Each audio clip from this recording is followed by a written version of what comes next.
It was a warm evening in July when I drove up to my parents' house for summer break after 3 years of college. These visits had fallen into a predictable pattern.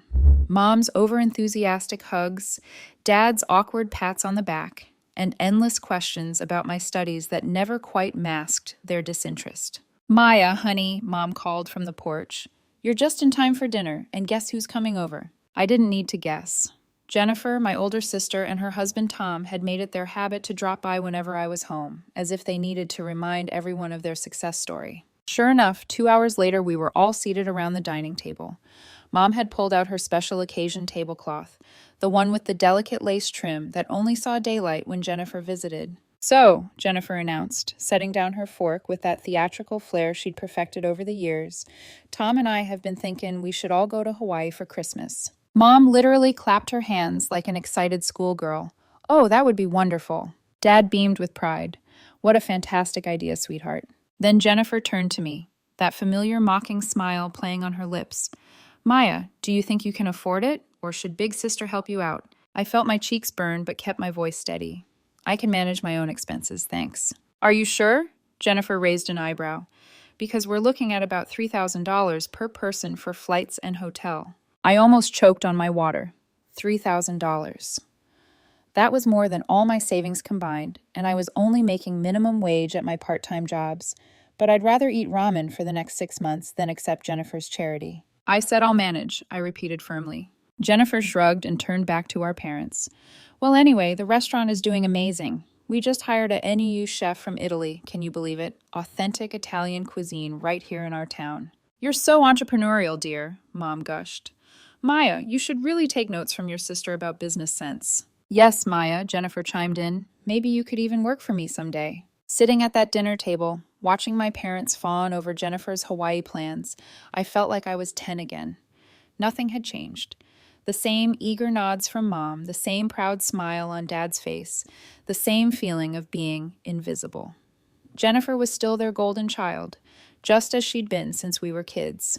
5 years between us might as well have been 50, for all the difference it made in how our parents saw us. They never said it outright, but their actions spoke volumes.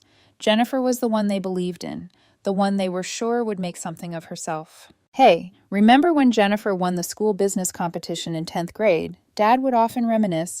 We knew right then she had that entrepreneurial spirit. The funny thing is, they weren't cruel about it. They never deliberately hurt me or put me down. They just forgot I was there sometimes, like I was a background character in the Jennifer show. They'd remember to ask about my grades or if I needed anything, but their eyes would always drift back to Jennifer, waiting for her next achievement to celebrate. Thank God for Grandpa Joe. He lived in that big old house, the one with the wraparound porch and the creaky swing. He was the only one who seemed to have enough love for both of us. A successful businessman himself, he'd promised early on to pay for both our college educations. When Jennifer left for college, I was 13. At the time, I thought things would change. Finally, I'd get my chance to be the daughter in the spotlight. Boy, was I wrong. Jennifer just called. Mom would burst into my room, practically vibrating with excitement. She's joined the debate team. We should drive up this weekend to see Jennifer. Dad would suggest a breakfast. We can take her some money for expenses. They'd spend hours on Skype with her, the laptop perched on the kitchen counter while they cook dinner, Jennifer's voice filling our house even in her absence. Meanwhile, I'd slip out the back door and head to Grandpa's house. Those afternoons at Grandpa's became my sanctuary. We had our own little routine that felt more like home than my actual home ever did. We'd settle into his worn leather couch, a tub of mint chocolate chip ice cream between us, and watch old movies on his ancient TV. You know what's great about Casablanca, Maya, he'd say, pausing the movie.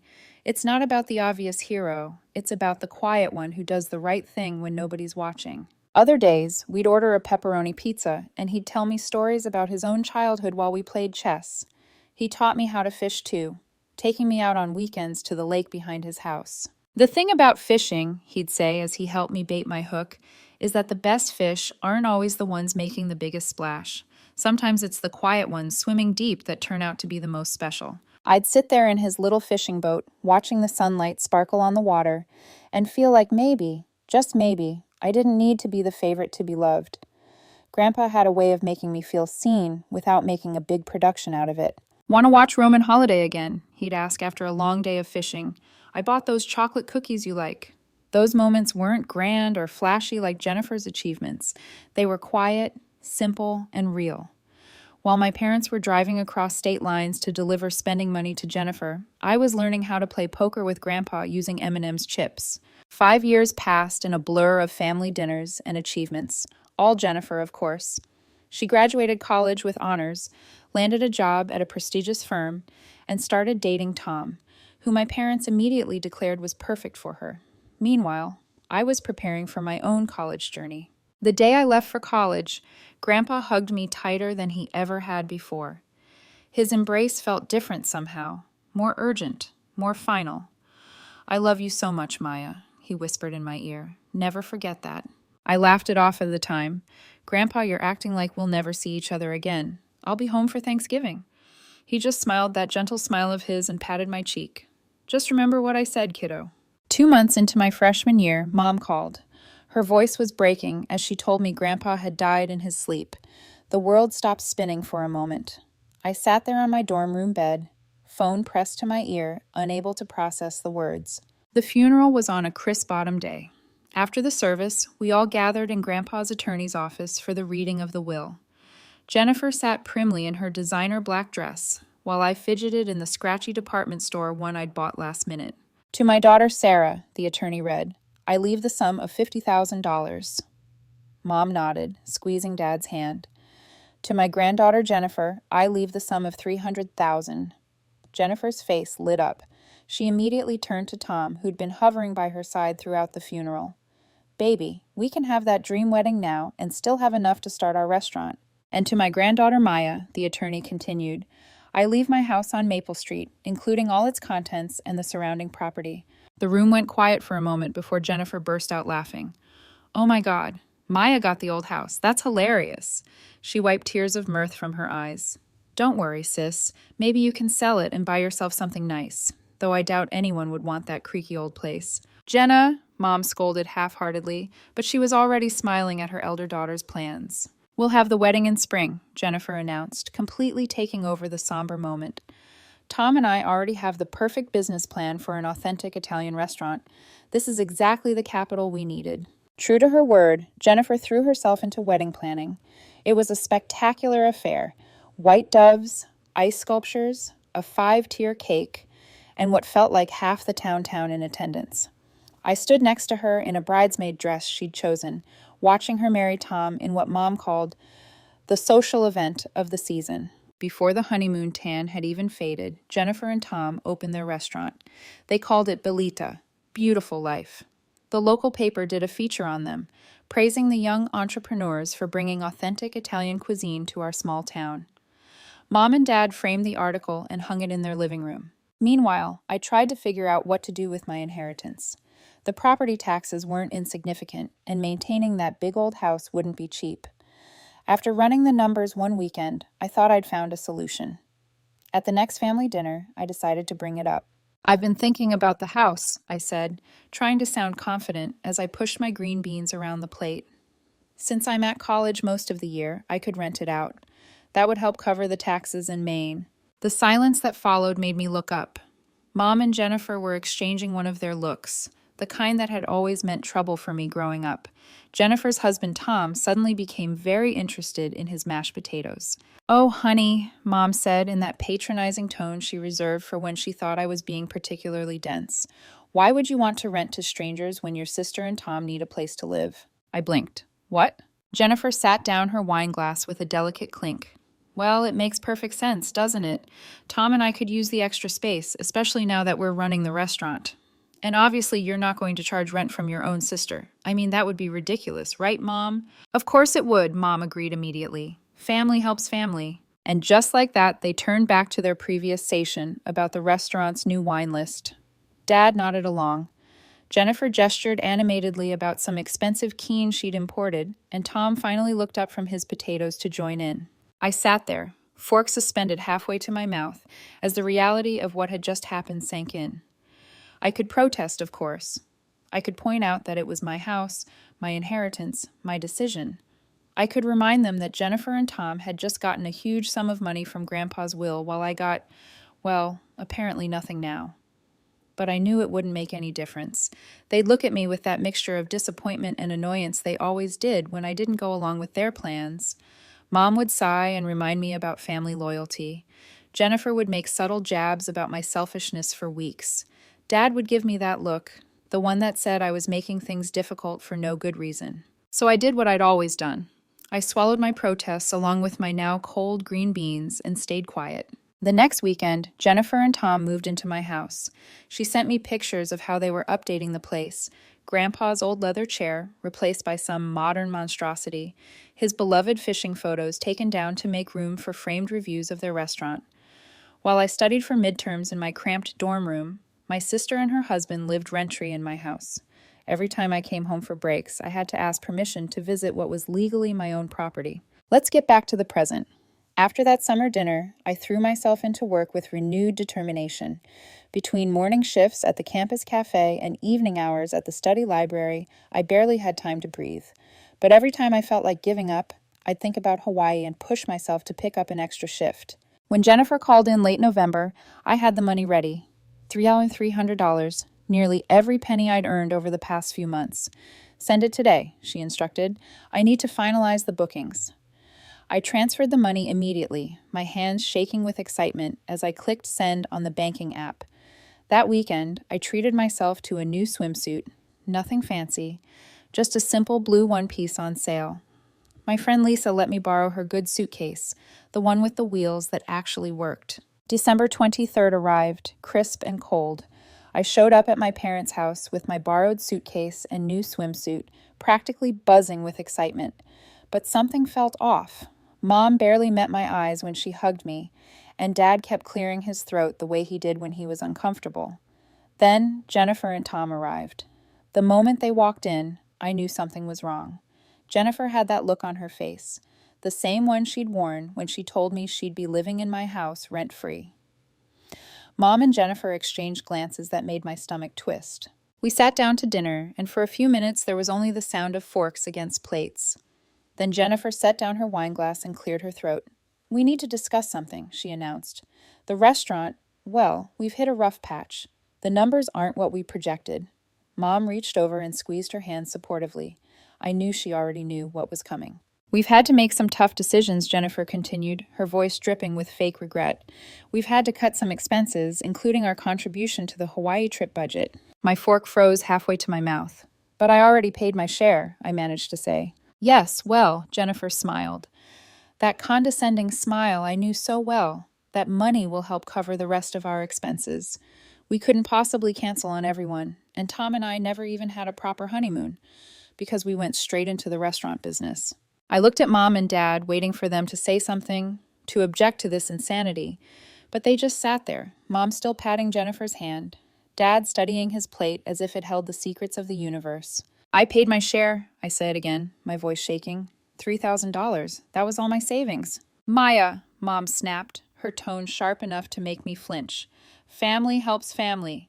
Jennifer and Tom are going through a difficult time with the restaurant. The least you can do is be understanding."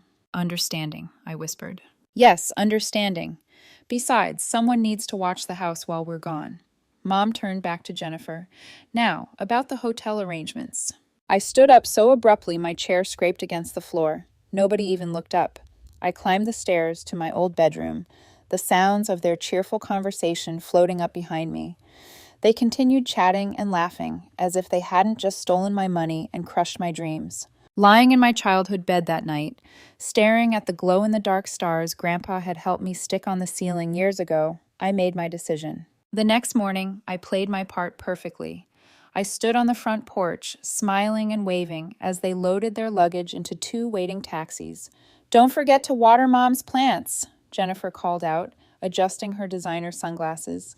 "And check the mail every day," Mom added. "Don't worry about a thing," I assured them, still smiling. Jennifer leaned out the taxi window. "I'll send you lots of photos, so you won't feel left out." She laughed as if she'd just made the funniest joke. I kept waving until both taxis disappeared around the corner. Then I walked straight to my car and drove to Grandpa's house. My house. Tom and Jennifer's belongings were everywhere. Her clothes filled the closets Grandpa's suits once occupied.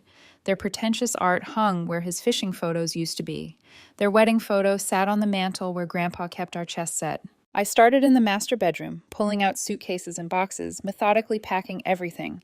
Designer clothes, expensive Chev shoes, Tom's custom-made suits. All of it went into boxes and bags. I found their important documents in Grandpa's old study and packed those too. The moving company charged me triple their usual rate for Christmas Eve service. My next stop was a 24-hour locksmith. He also charged a holiday premium, but I didn't care. I watched with satisfaction as he changed every lock in my house. I drove back to campus, arriving just as my friends were starting their orphan Christmas celebration, our nickname for the holiday party we threw for students who couldn't or didn't want to go home. "Maya," Lisa exclaimed when I walked in, "I thought you'd be in Hawaii by now." "Change of plans," I said, accepting the cup of hot chocolate she offered. "But you know what? I think I'm exactly where I need to be." For a week, my phone buzzed constantly with Jennifer's updates from Hawaii. Each notification felt like a deliberate jab to the ribs. "Living our best life," read the caption under a photo of Jennifer and Tom sipping cocktails on the beach. "Making memories with the people who matter most," accompanied a sunset dinner picture. My Instagram feed became a showcase of their perfect Hawaiian vacation. Jennifer lounging by infinity pools, Mom and Dad smiling at Lou's, Tom trying to surf. Every photo was carefully filtered and captioned with nauseating platitudes about family time and much-needed breaks from running a business. The worst was her post about knowing when to step back from work and enjoy life. That one came with a photo of all of them holding champagne glasses at a New Year's Eve party, paid for with my savings. Then, early on New Year's Day, my phone exploded. "Maya, why are all of Jennifer's things in our living room?" "Mom, call me immediately." "Dad, what the hell did you do with our stuff?" "Jennifer, the locks aren't working. Did you change them?" "Tom, this is completely unacceptable. Call us now." "Mom, if you don't bring the new keys right now, you'll regret this." "Jennifer, Maya Elizabeth Parker, answer your phone this instant. Dad." The messages kept coming, growing increasingly angry. Words like ungrateful, selfish, and spiteful filled my screen. Jennifer's texts became particularly colorful, peppered with accusations about betraying family and ruining their lives. "How dare you throw your own sister out on the street after everything we've done for you, Mom? You're just jealous because we got to go to Hawaii and you didn't, Jennifer. This is the most selfish thing you've ever done, Dad." My phone showed 47 missed calls and over 100 messages by mid-morning. I read each one, letting their words wash over me without response. With each angry message, I felt lighter, freer. They could rage and threaten all they wanted. I wasn't that compliant little girl anymore. I put my phone on silent and went to get breakfast with my friends, leaving their messages unread and their calls unanswered. For the first time in my life, I didn't feel compelled to explain or justify myself to them. By evening, my phone showed over 200 missed calls. The constant buzzing had become white noise. But when Mom's name flashed across my screen for the 201st time, I finally answered. "How dare you?" Mom's voice exploded through the speaker before I could even say hello. "Do you have any idea what you've put your sister through?" My dad's voice joined in from another extension. "This behavior is completely unacceptable." I sat cross-legged on my dorm room bed, surprisingly calm. Is it like taking my $3,000 and going to Hawaii without me was acceptable? "That was different," Mom spluttered. "The restaurant—" "No," I cut her off, my voice steady. "Let me talk. For once in my life, just let me talk." Amazingly, they fell silent. "You took my money I worked double shifts to earn. You let Jennifer and Tom live in my house rent-free while they ran their restaurant.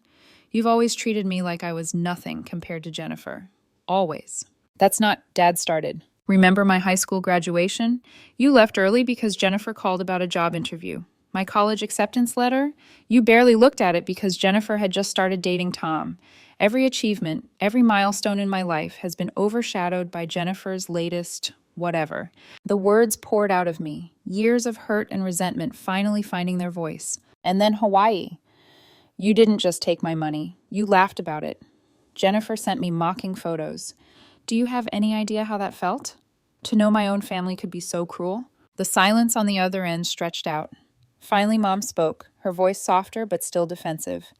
"Maya, you have to understand. Jennifer and Tom are really struggling with the restaurant. They need help. And I needed parents who cared about me as much as they cared about Jennifer. I needed a sister who didn't treat me like a doormat. I needed a family who saw me as more than just Jennifer's backup plan. But where will they live? Mom's voice cracked. They can live with you just like they are now. Or they can rent an apartment like normal adults. My house isn't their safety net anymore, and starting next month, I'm renting it out to actual paying tenants.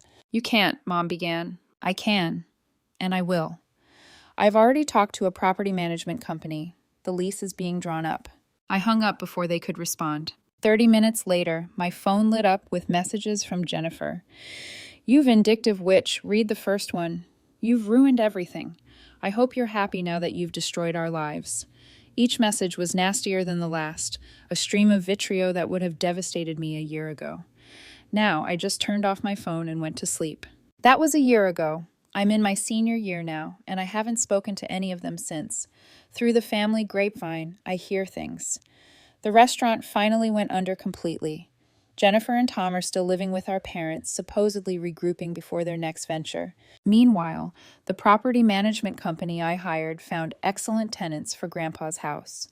The rent they pay covers taxes with enough left over to build a decent savings account.